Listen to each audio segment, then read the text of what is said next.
This conference will now be recorded.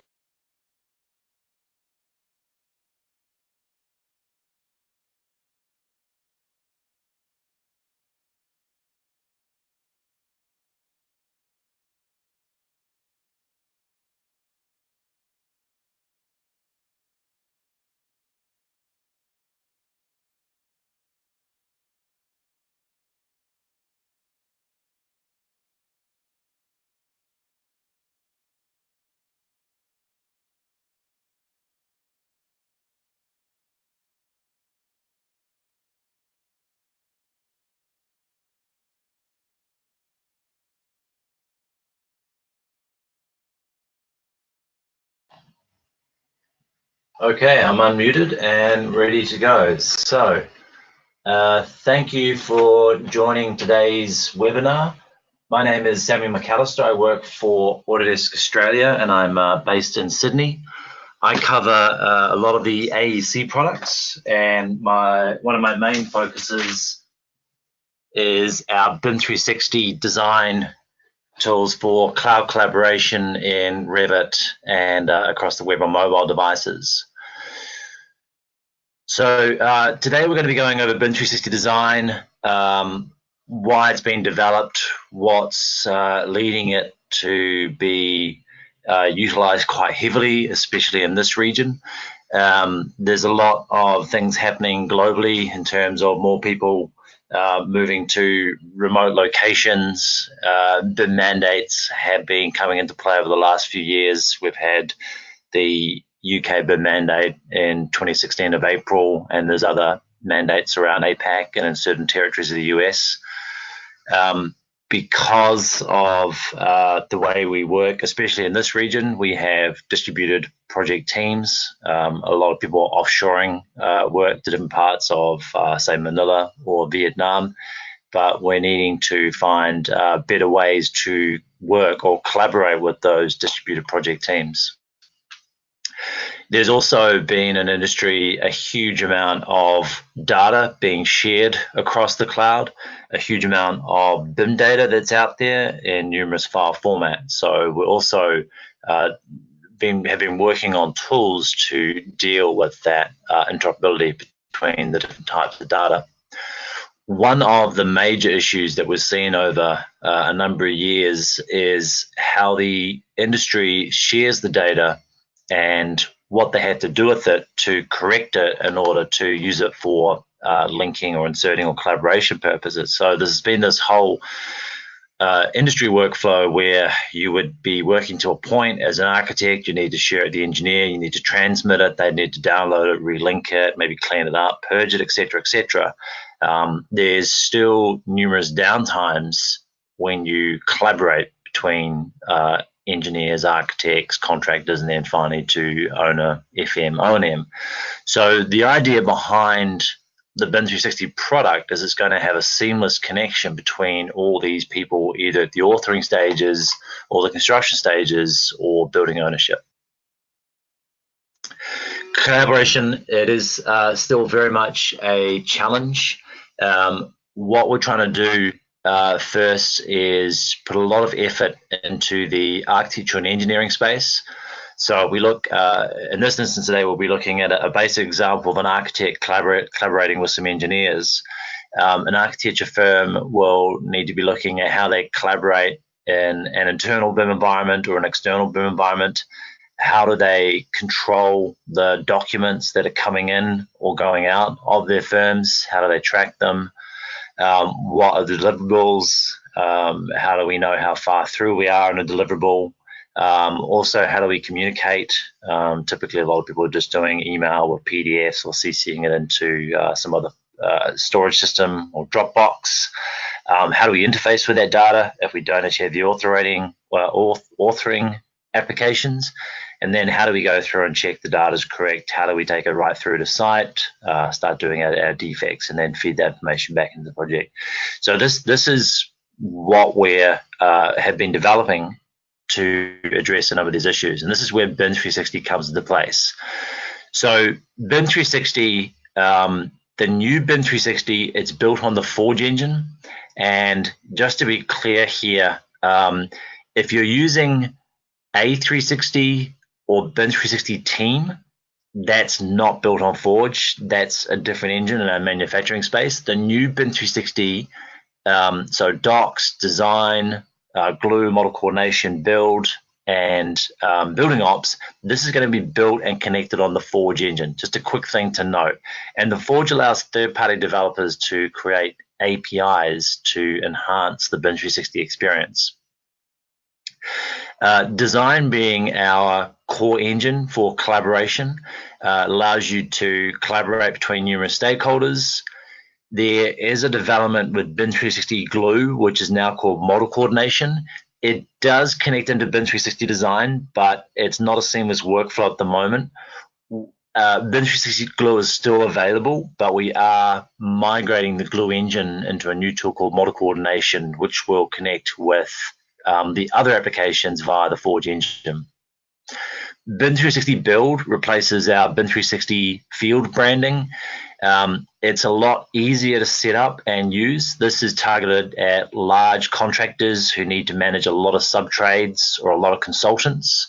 Incredibly powerful tool for managing those large sites, dealing with QA, QC issues, dealing with things that could be delaying the construction program.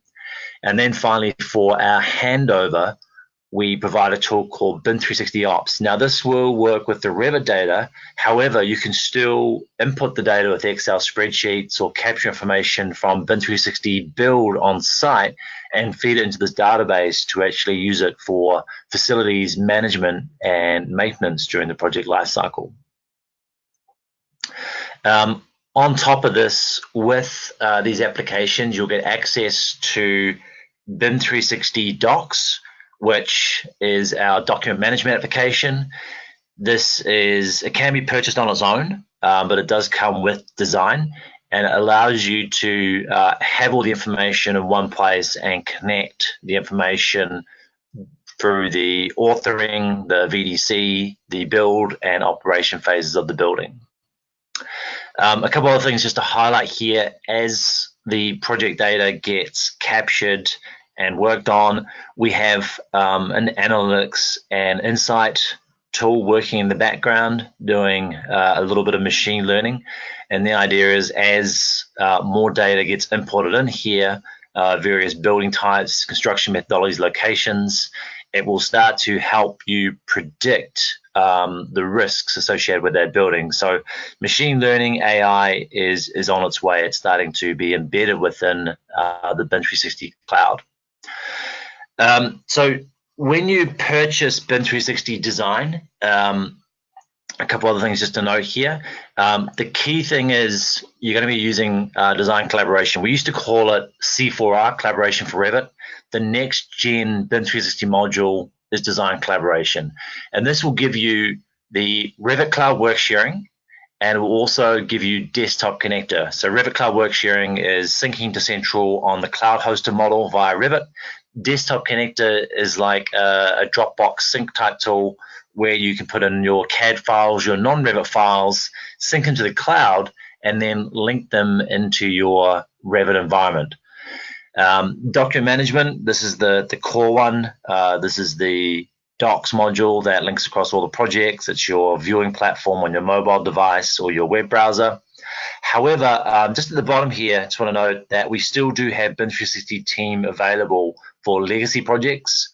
And when we talk about the legacy projects for BIM 360 Team, if you're using Revit 2015, 16, 17, this is where you'd still keep on using BIM 360 Team with C4R, collaboration for Revit. If you're on Revit 2018.3 and above, so 2019, 2020, this is where you'd start using the new BIM 360 Design module, which has Revit collaboration and BIM 360 Docs. So just something to highlight here. If you are still working on projects 2017 or 2018.2, you'd still use the older version, but hopefully you've moved on to 2018.3 by now. You can start using this new BIM 360 Design module. So what I've got here is a basic diagram, because sometimes you can look at all this information and get a bit confusing. what we have is, say, 3 collaborators on a typical project. So mechanical, structural, the architect. And we want to start collaborating in the Revit Cloud Work sharing environment. But we don't want to be doing it all in real time. We don't want to be syncing in real time. We want to control when the data gets shared out. So the example I have here with the sample house is the architect initiating collaboration for Revit, initiating Revit Cloud Work sharing, and they would be syncing to central within their own environment, working with their own internal architects. When they're ready to share it out, they would sync to central and create published sets that they would move into the design collaboration phase. And this is where you share a package. So it's a snapshot of the model in time, a copy of that model, which sits within the design collaboration package environment for the structural engineers to review. Now, they can review it on the web browser interface. They can review it on their mobile device. They go into that shared package. They can check everything in the model, in the sheets, approve it, and then hit the consume button, which basically verifies the model. And this becomes the accepted Revit model that you link back into your Revit environment. So those are the key parts. You publish the data out, you create a shared package, then you approve and then consume it, and that becomes your Revit Cloud Work sharing environment with the new design collaboration module. You also have a lot of different folder permissions inside of document management. There's about 5 levels inside of Teams. It's different. There's very few folder permissions. We can, again, push this data out for document management, for creating issues or doing markups or tracking things, even when you go outside. This can be shared with your contractor, either at the early stages or the later stages. And you can also share this with your client. We've got the tool, which is the large model viewer engine. So you can upload all these files, heavy files, but view them using this lightweight engine, and a client can walk around their model and get a feel for the design, or you can do design reviews with your client inside of this workspace without having to print out the data. So what we're trying to do is allow customers to move away from printing drawings out. So you're going to download, link the files, then print them, then hand them over to an associate or director or a partner who doesn't want to touch a computer.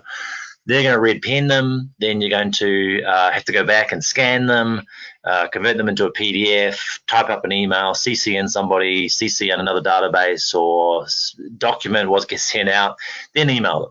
So it's a little bit of a laborious process.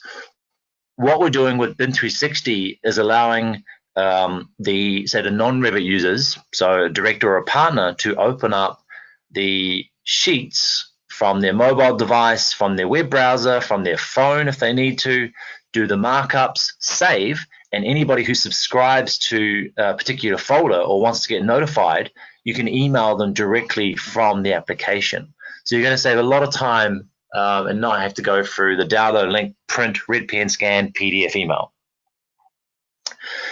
We've had several users. I travel across Australia and New Zealand, and I talk to people who are going through this painful process where they have to download data every Friday from a Dropbox site. They've got to archive information, link it back into Revit. If you're looking at a project, you're working on a project for a year, for 12 months, it's 192 hours of your time. It's almost 5 weeks of your life. So if you're needing to justify this to the senior staff, just look at your timesheet. If you're having to do this, the download and relink, you'd probably make a lot more savings and reduce any risk by starting to use BIM 360 Design Collaboration. Okay, so moving forward into the workflow demo, and if there are any questions, please feel free to type them into the chat box or the Q&A section, or if you don't have time, please email the team at Advanced Spatial, and we can always field them at the end. I'm going to go through the basic workflow demo here, and this is based on a lot of the information that's available on the Autodesk Knowledge Network. Now, the first thing you've got to do is set up your account and create the project. When you purchase BIM 360 Design, you'll need to activate it. I strongly recommend you talk to your reseller about doing this if you're not 100% sure, or if you've got any legacy copies of BIM 360 Team. There's a few things to tick off and acknowledge. Once you've done that, you'll go into your account admin, and if you're the owner of the account, you'll need to assign services.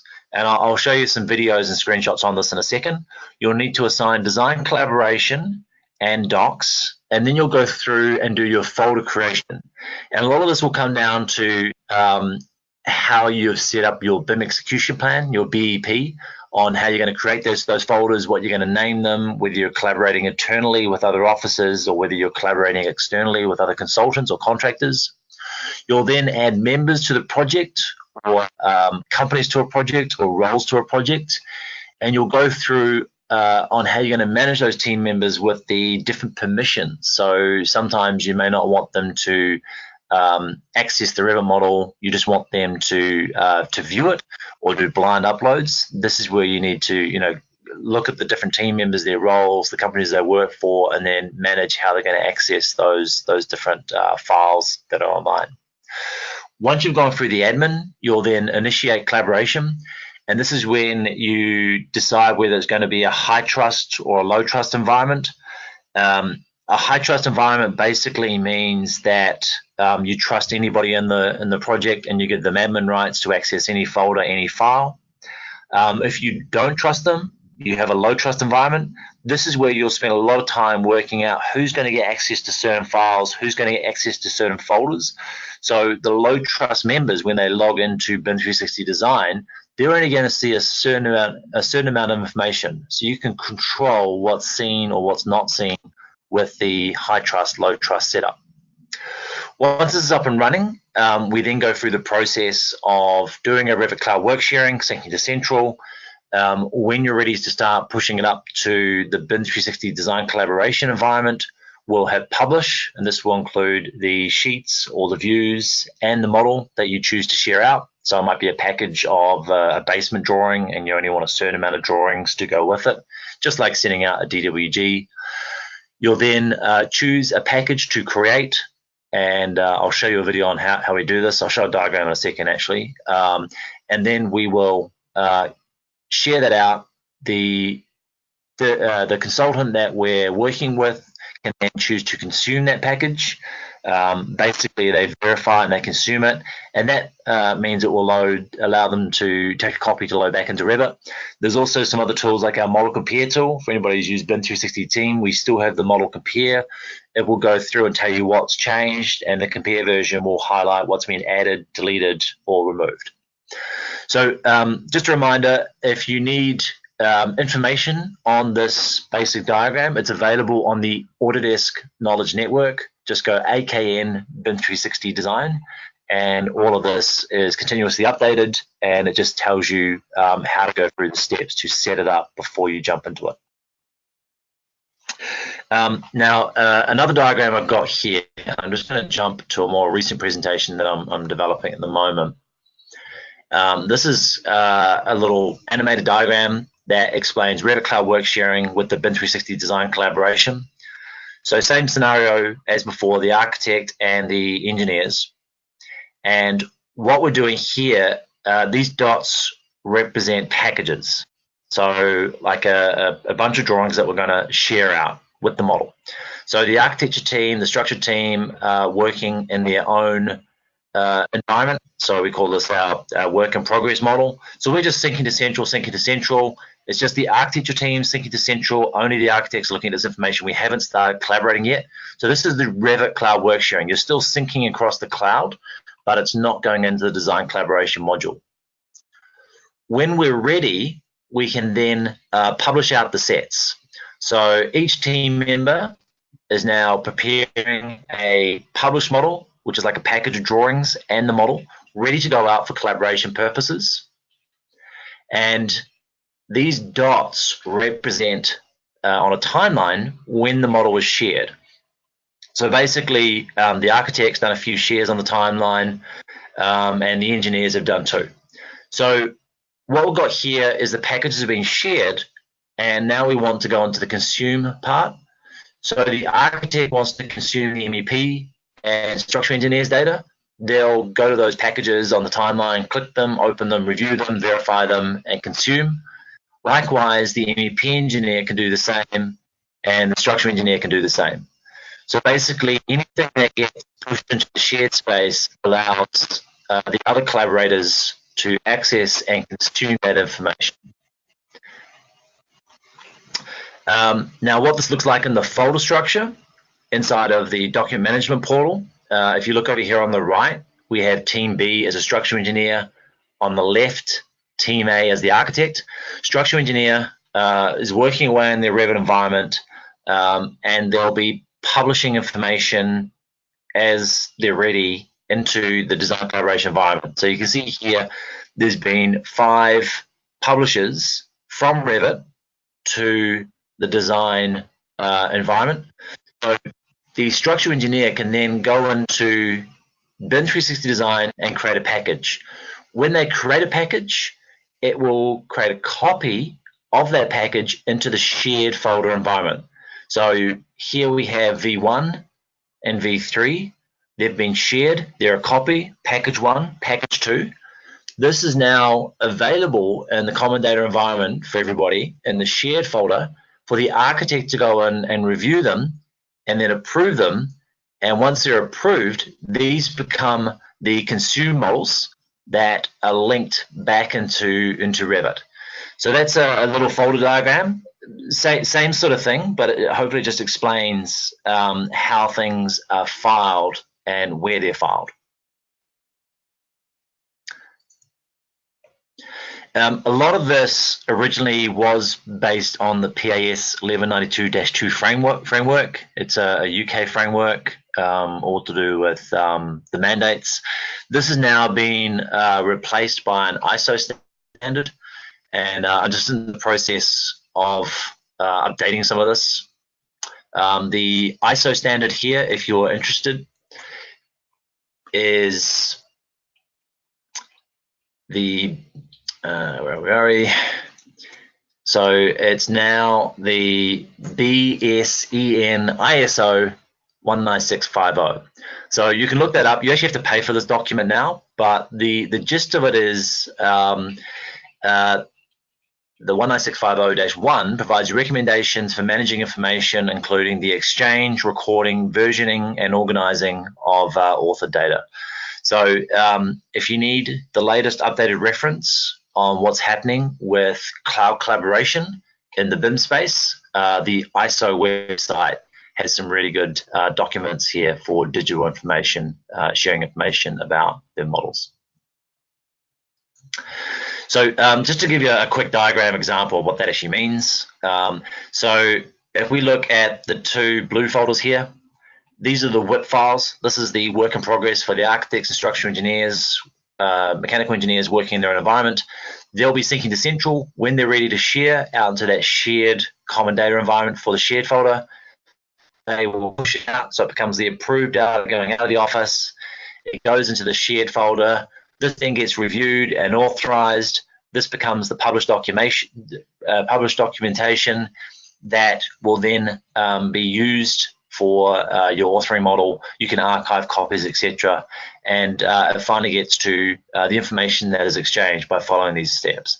So if you want to know more about the history of all this and why it's all been set up this way, there's some good history information on the PAS 1192 and the new ISO framework, or the standards for design collaboration. Now, I just want to explain again high trust and low trust.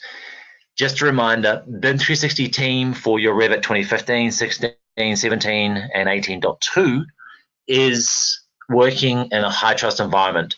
There's going to be a few restrictions also with this. You're not going to be able to see the folders from within Revit. It just goes to a root directory. You can't control the whole shared work in progress, verify, consume folders. They just don't exist in this platform. And all team members and all collaborators can access all folders. So this is the high trust environment. You have a lot of high trust with these collaborators. Now, if you want to create a low trust environment, Revit Collaboration and the BIM 360 Design and Docs module allows you to control permissions of the work in progress and verified folders. Only those team members who are granted permissions at certain levels can access the folders. Okay, so I'm just going to move into some screenshots. It's always a little bit hard to do this live on the cloud when I'm running a webinar, so screenshots and videos are the most effective and efficient. Now, under your account admin here, you will go and add a project to the project directory. You only need to add the items with the asterisks. However, should you want to, you can add in a lot more information here in the setup, and this eventually will link into the other platforms. So when you enter in that address location, it starts to understand information from local weather stations, and if you're working on a site when it's snowing and stuff, all this data has been collected and it will update you before you go out on site in the morning. So there's a lot of information you can add here. You don't have to do it all though if you're not at that stage. You'll then assign the services. Some of them may be previews. I'll just show you the two key ones.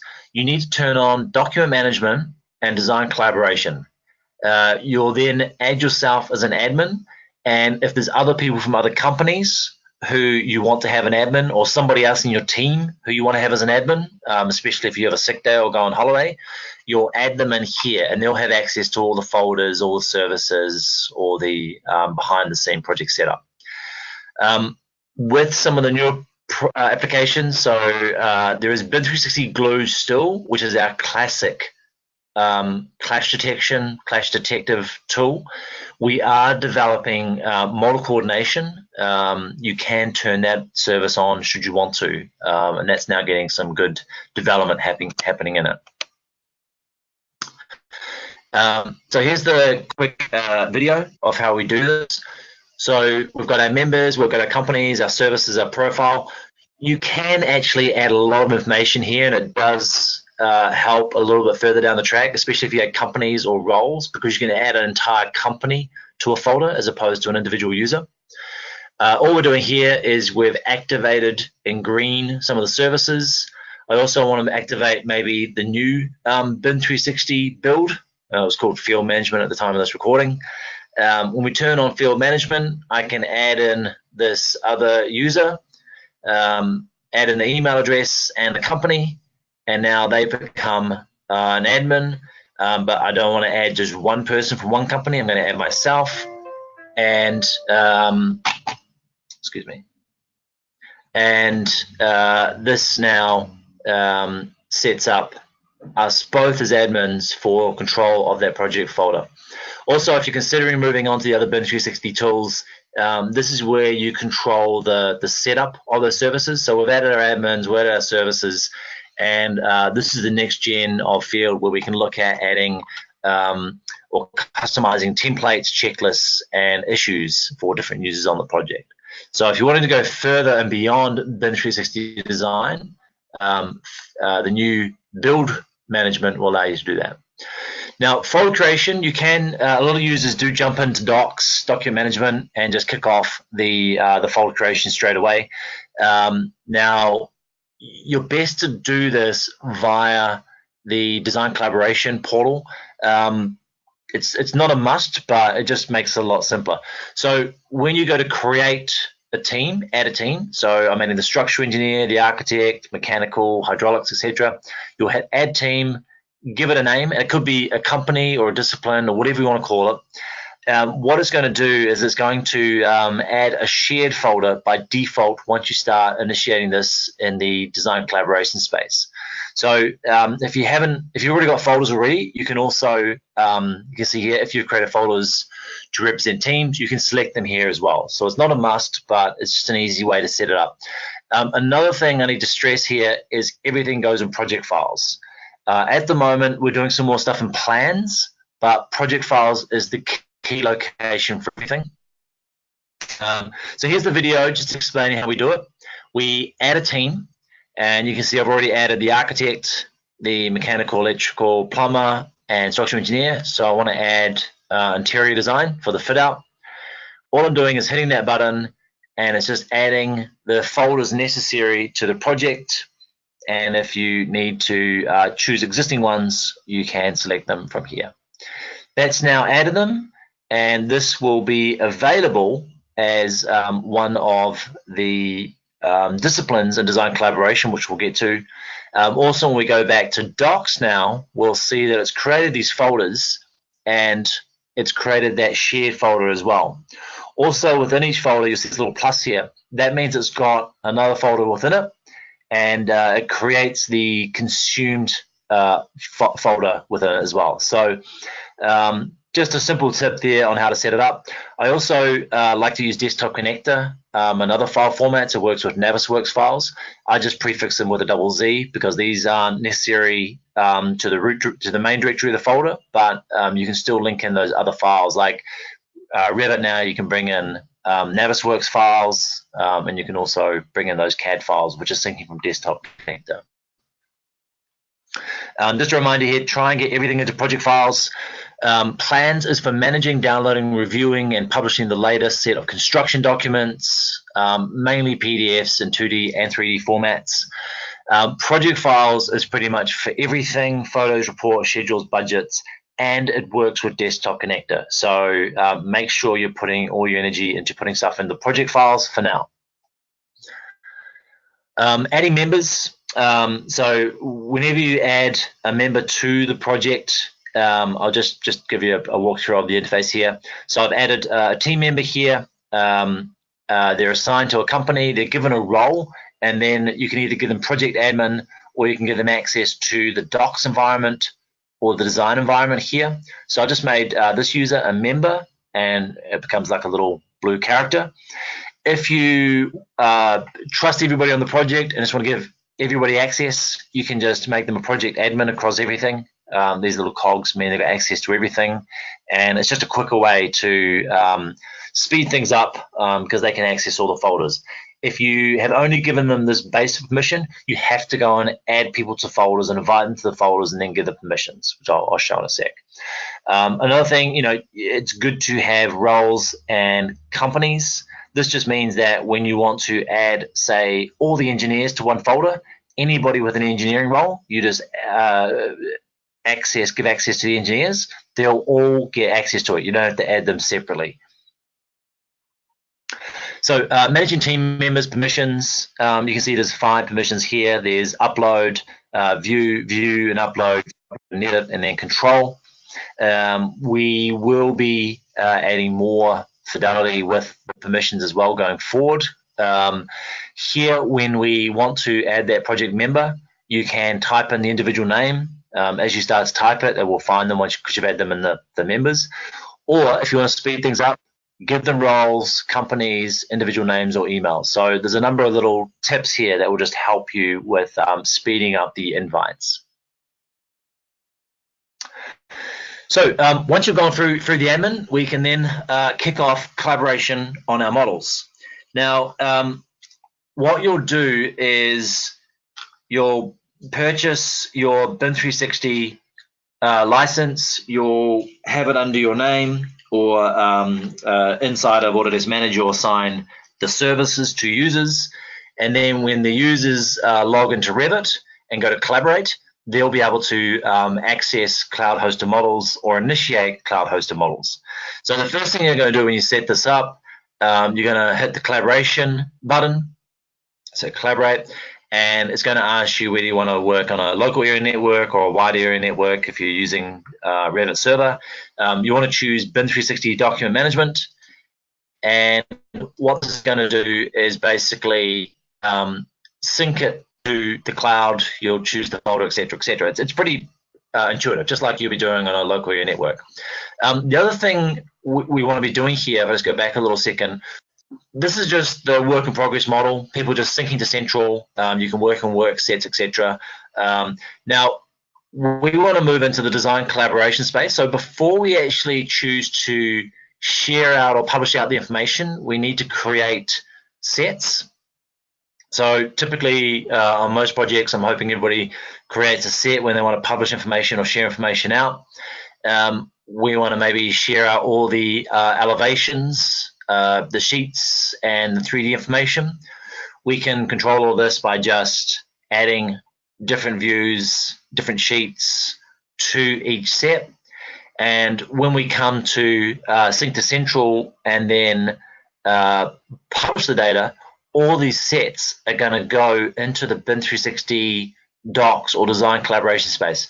Now, at the moment, a lot of this information won't be visible on BIM 360 docs until we publish. So when you're doing your sync to central in Revit, you're not going to see this on BIM 360 docs. You're only going to see it once you publish.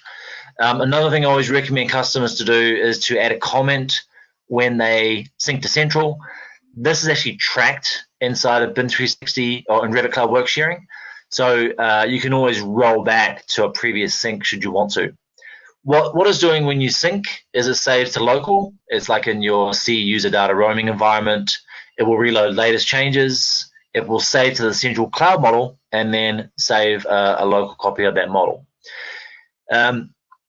Next, we want to get this out into the design collaboration environment. So what I'm going to do here is go to Manage Cloud Models, go to the project, and then go to the file that I want to share.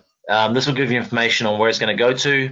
You hit share, and this is now taking that RVT file to the cloud and converting it to a large model viewing file format for others to actually open it on their mobile device or on a web browser and start to review and consume that information.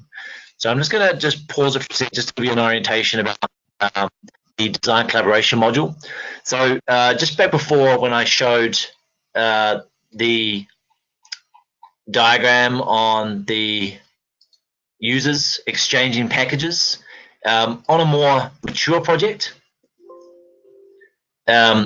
this is what it's going to look like when you start sharing out packages. So this is an example from a customer project, and this is share, review, and consume from October through to March.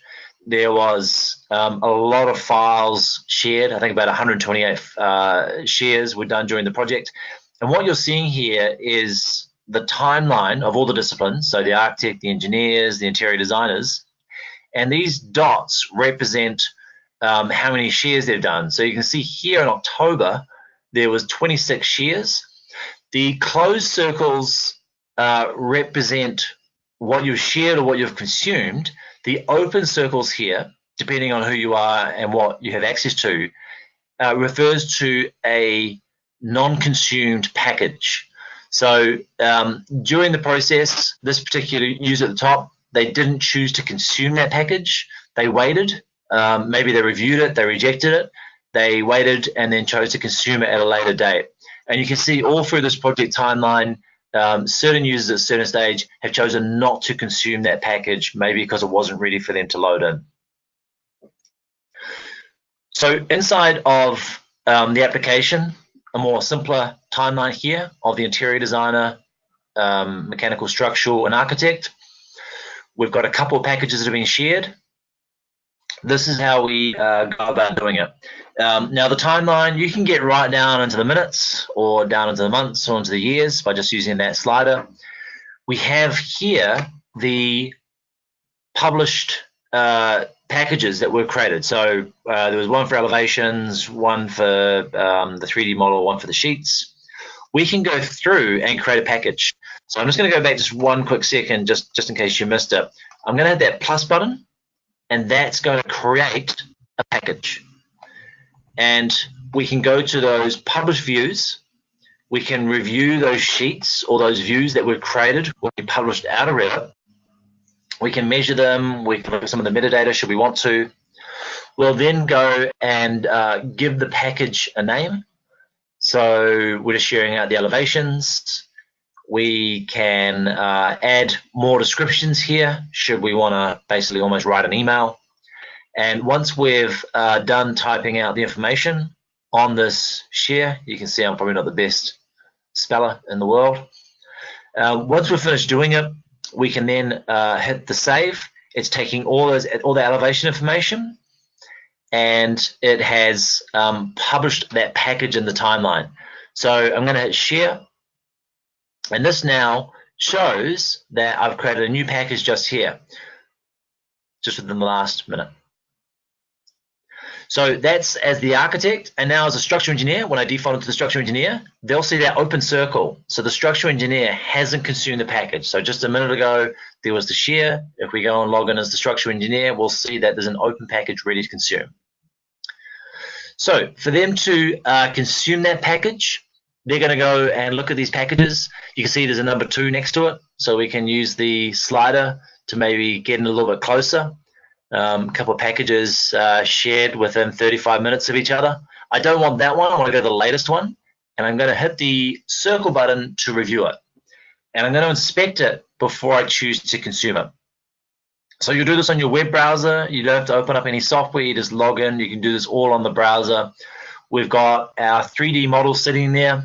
We've got the sheets that we chose to publish out of Revit. We can go through those sheets. There's measurement tools. There's metadata available. You can check this information visually.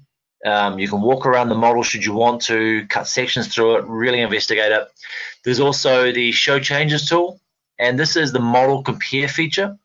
This is where you can go through the entire model automatically and tell you what's been added, removed, and modified. Now, we were doing a lot of tests on this one, so there were a lot of updates. But what's key here, just to highlight, when things get deleted and you've got dimensions perhaps referencing them or things hosted or something like that, you need to be aware of all the red parts that are showing up because that could affect your project before you consume it. Another great feature here is the Modify tool. You can select the yellow objects in the model and it will tell you, it'll give you the ID number of that particular part, and it will tell you what's changed between the previous share.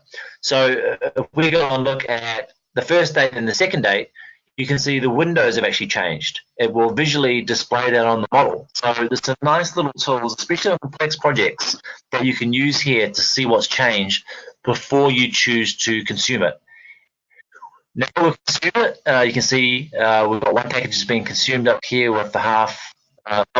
This now creates a copy of that model into your consumed folder, and it will create it inside of the structural engineers folder in a new folder called architecture. There'll be the model. That's the one we're going to link in. Model compare is also available inside of docs. So you can do both 2D and 3D. You can do it by phasings, levels, and discipline. So the basic example I've got here is I'm just inside of the docs environment now. I can go and hit the compare between version 9 and version 7. It's just processing the model here on the cloud. And what it's going to do is review all the items that have been added, deleted, or modified. Then at the end here, we can see the changes. The same graphical interface, just a little bit different here. But all tools are here. So we can see between version 7 and version 9 that we've deleted windows, they're not there anymore, and that's where they were in version 7.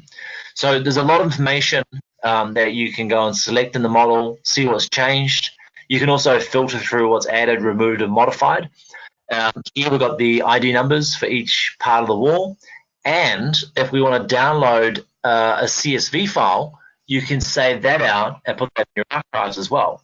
So if you're ever wanting to save things for numerous years, maybe you're not using BIM 360 Design anymore, you can download a CSV file, and that will tell you about all the elements with the element IDs and give you descriptions on what's changed, what's available in the metadata. We are moving also to capture more analytics and insight. So when you do come to set up these projects, it can be worthwhile adding in a lot of information, because if you're going right through to construction, after you go through construction, this data can be used for monitoring items or issues, quality checklists on site. So the whole idea is that we're using it from the authoring through to construction through to owner handover. So finally, I just want to wrap up with Desktop Connector. Desktop Connector is really powerful for anybody who's not using Revit Collaboration. It doesn't work with native RVT files. It's got to be a CAD file or a DGN file or even an IFC file.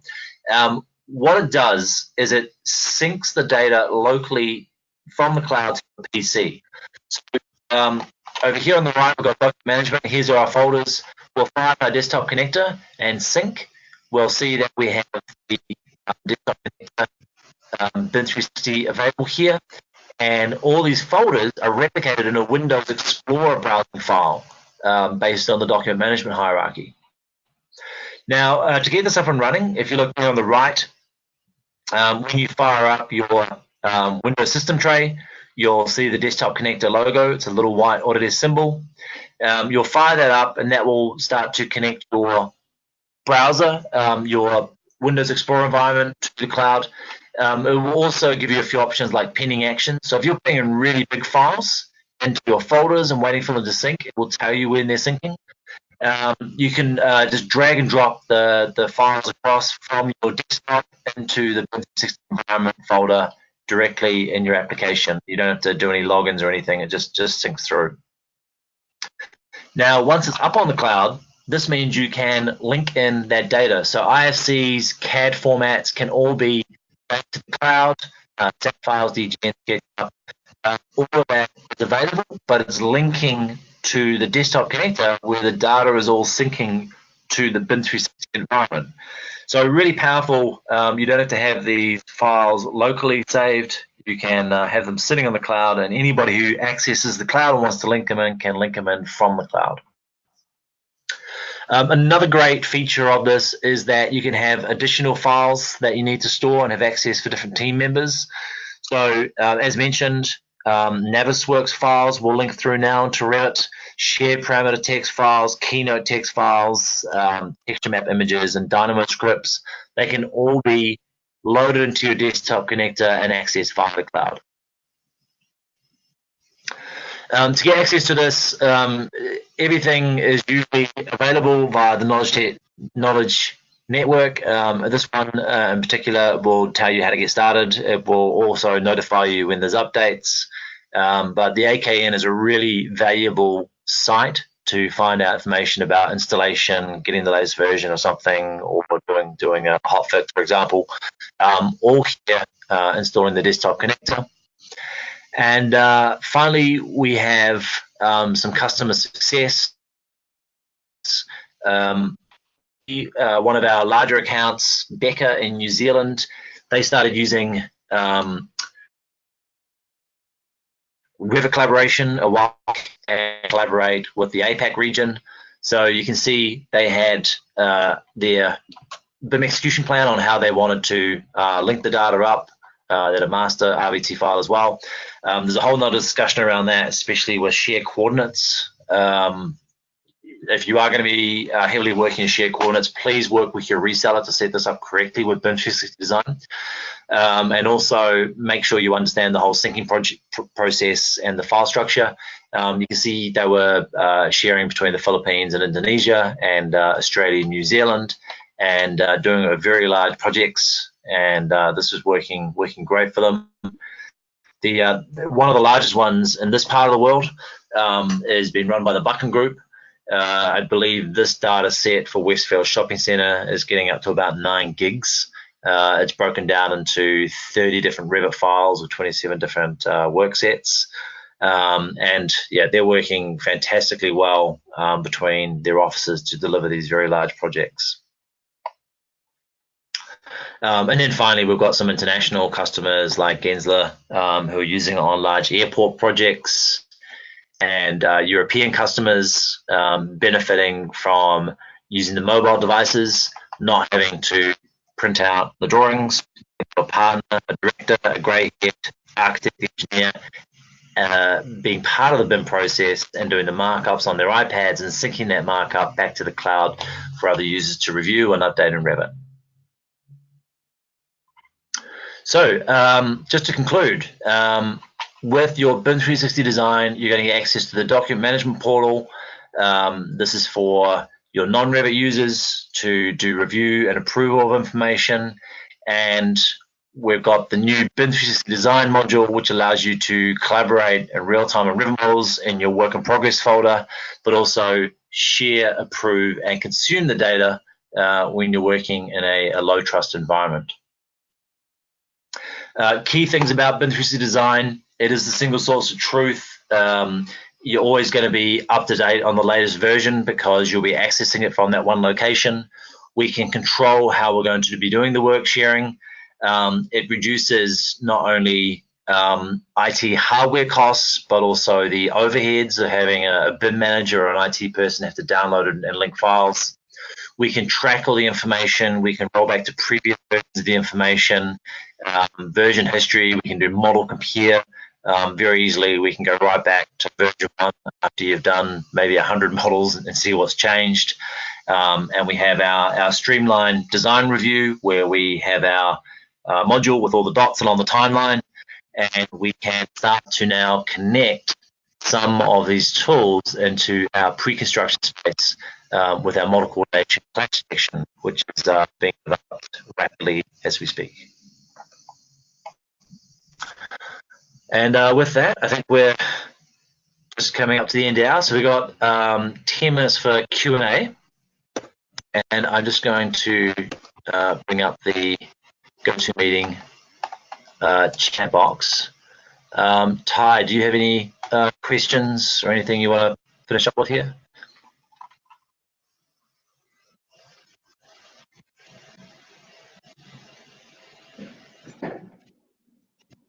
Hi, Sam. Yeah, that's great. Looks like a great webinar. So we're just waiting for everyone to, if there's any question, feel free to ask through.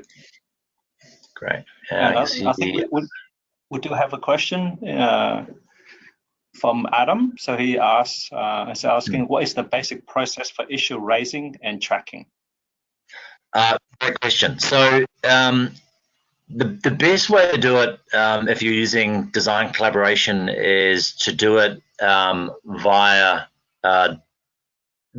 docs. And I'm going to see what I might do is I'll attempt fate and maybe just bring up something live here, if that's okay. Just let me know if any more questions come in. Basically, we have the pin tools inside of BIM 360, and this allows you to track any queries through the entire project and also approve and sign them off. So historically, it was the whole, let's red pen it up, just do revision clouds, add notes, track it in an email or track it in some sort of system. What you can do within the document management tool, and just while that's loading up, it may be slow just because of the speed. What you can do inside of the document management tool is, let's see if this video works.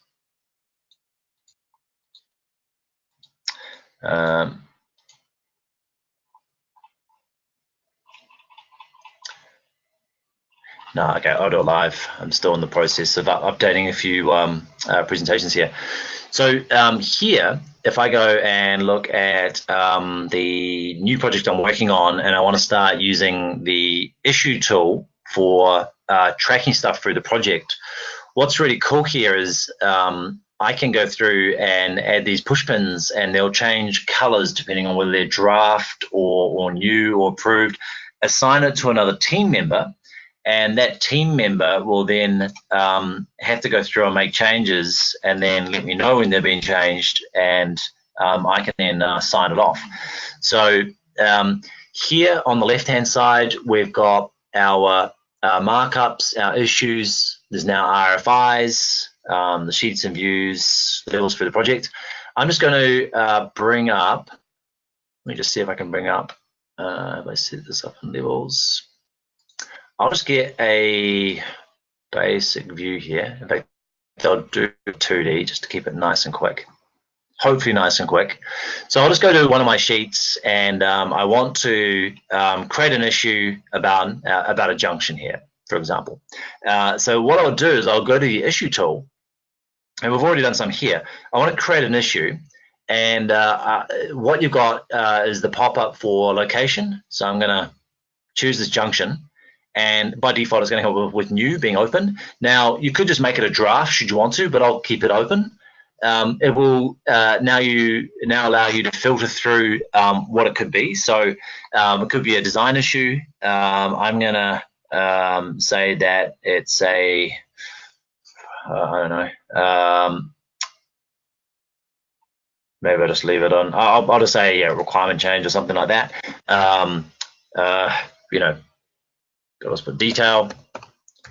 And then this is where the power of setting up the back end or the admin comes into play. So what I can do is I can assign these to entire companies or to different users or to individuals. I'll assign this one to Adrian. I need him to go on and view this detail. I'll give him a few days. I'll say he needs to get it done by next Friday or something like that. Location, I haven't put any stuff in here yet. I'll just leave this out for the moment. I'm the owner, and then there's a root cause as well. Design efficiency, need to waterproof,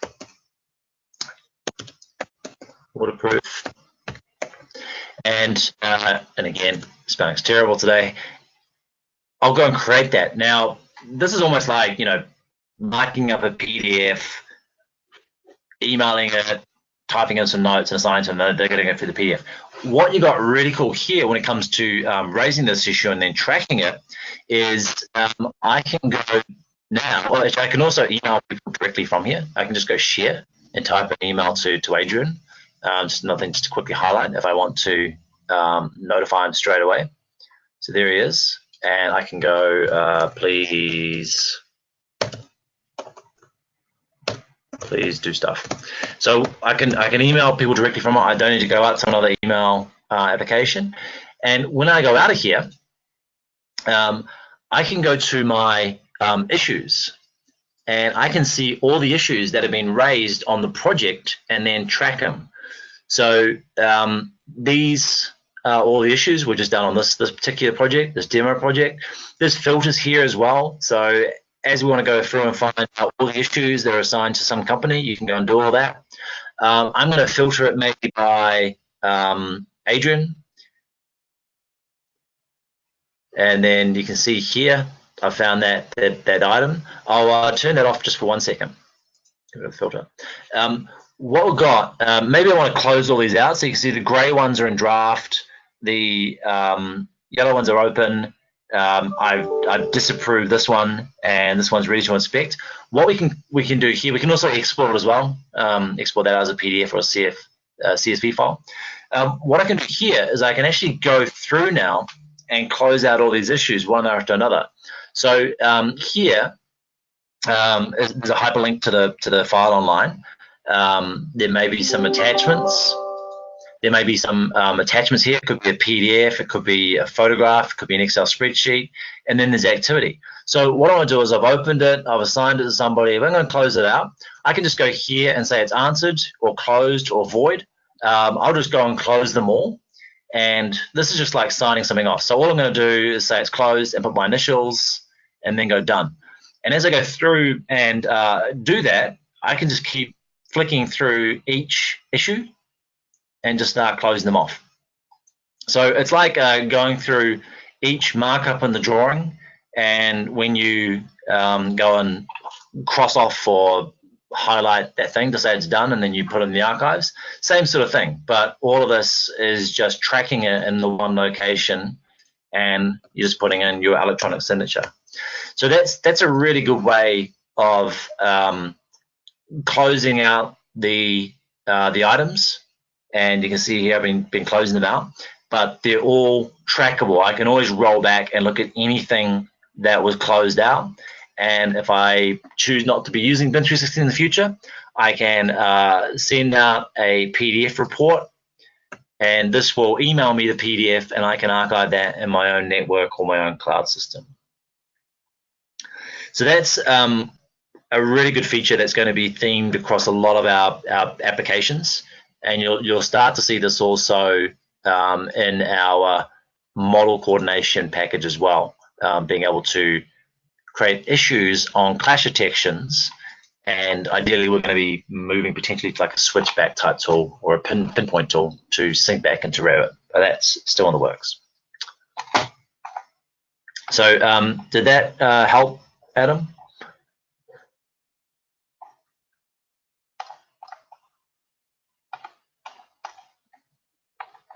Excellent, great. Yeah, you'll start to see it here on a lot of the projects, and just on the screen here. Unless there's any other questions, I can just quickly show you the model coordination. This is the automatic clashing. So on the cloud, it's actually clashing the models automatically and telling you where all the problems are. So if I go to maybe one of these files here and I want to look at the clashes between the mechanical and the architecture, I can see there's 49, and this will highlight the model. Next question has come up. Quick follow-up. Issues raised on any file or just published package items? It can be any file. So it could be a PDF, it could be a hand sketch, could be a CAD file. So if you've got just BIM 360 docs alone, you can still use this feature. It's just if you've got docs though, you won't be able to do the whole Revit design collaboration. But just with the basic document management, I can go to PDFs or anything that's uploaded and basically create an issue on it.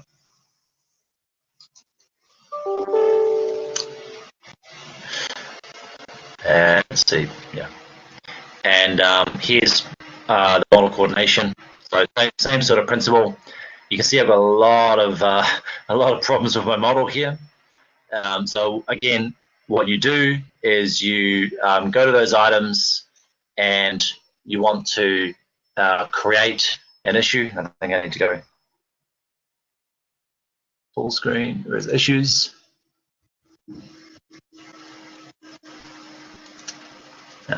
Where's my issue? Here we go. So if I want to create an issue, you can see here we've got a nasty beam clashing with the ductwork. I'll go create an issue, same principle, click a location, and this one is open. It's highlighting the items with the element IDs, and I'll assign it to John Rivers, and I'll say, look, can you get this done by next week? Please move your beam and create. And he'll get notified as an email that there's a clash in the model, and he can click that link and it'll take him into the model. So you'll start to see a lot happening with these tools going forward, and it's a really powerful tool for tracking everything in the model and then having a record. You don't have to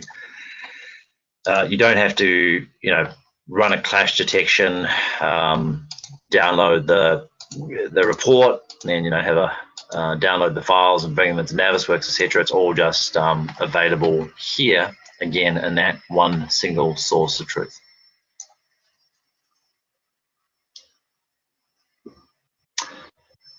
IFCs. So IFCs treated as a dumb file like DWG, or is there any level of integration? So IFCs do work. It will read some of the metadata. I'll see, we've done some testing with some IFCs. It does read it, but it all comes down to how it was published and what was extracted out of the authoring software.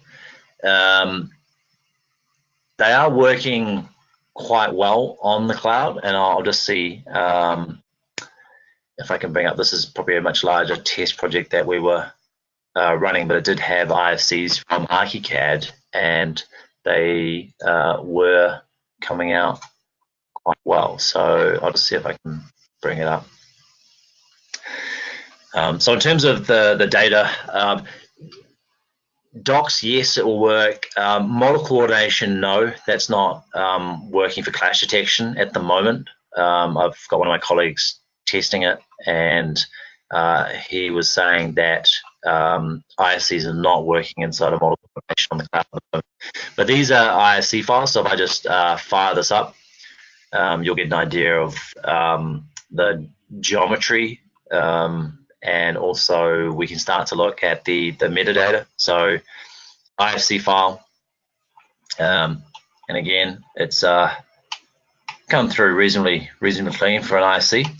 And we're going to look at that door, for example, and then excuse me, look at the properties. That's what we've got. So yeah, it's not a huge amount of information, but it's enough to at least start doing some collaboration. Again, it does all come down to how it was created. You can kind of see here the door, maybe the information, concrete. Yeah, again, it's telling us it's a block wall. That one's an in-situ concrete wall.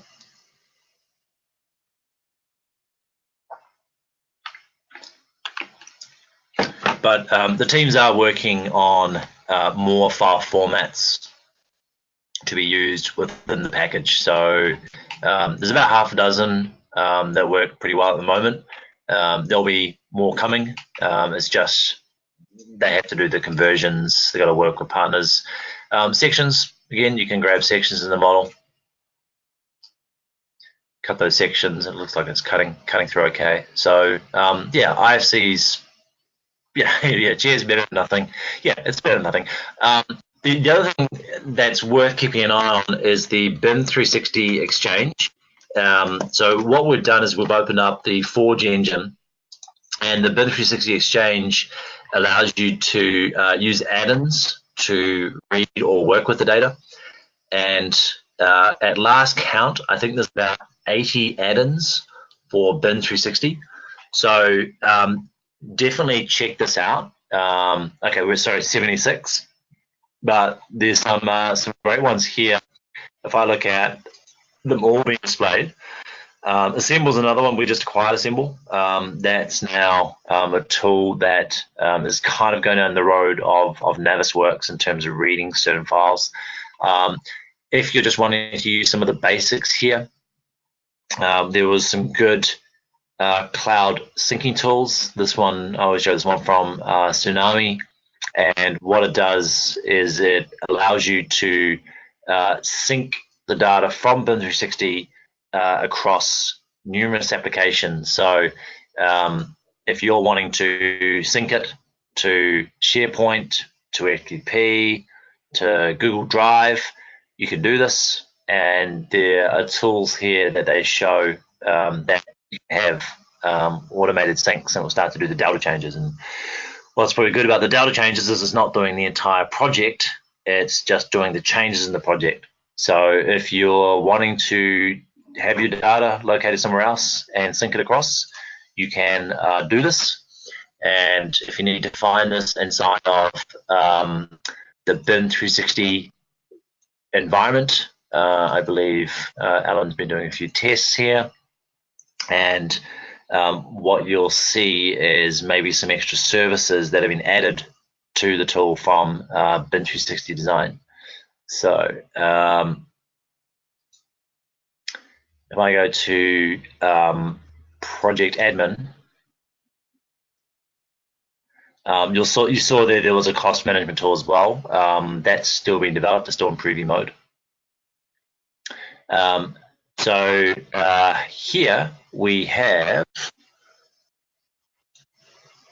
where's the extra services? Maybe it hasn't activated on this one. You do have to activate it. And again, it's just going to be a little slow because I'm running on low bandwidth. But yeah, definitely check this out. Keep an eye on it. There's numerous tools available that will enhance your BIM 360 design and experience, and they're being updated every few months. So yeah, it could help with maybe more advanced ISC workflows or other clash detectors.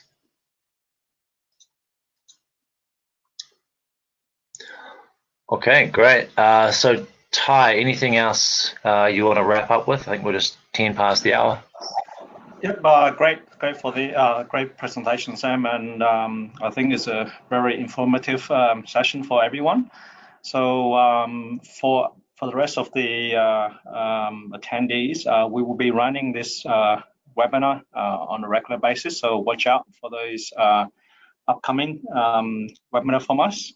And in the meantime, if there's any questions or inquiries, please send an email to sales@spatial.com.au, and we'll gladly to assist you.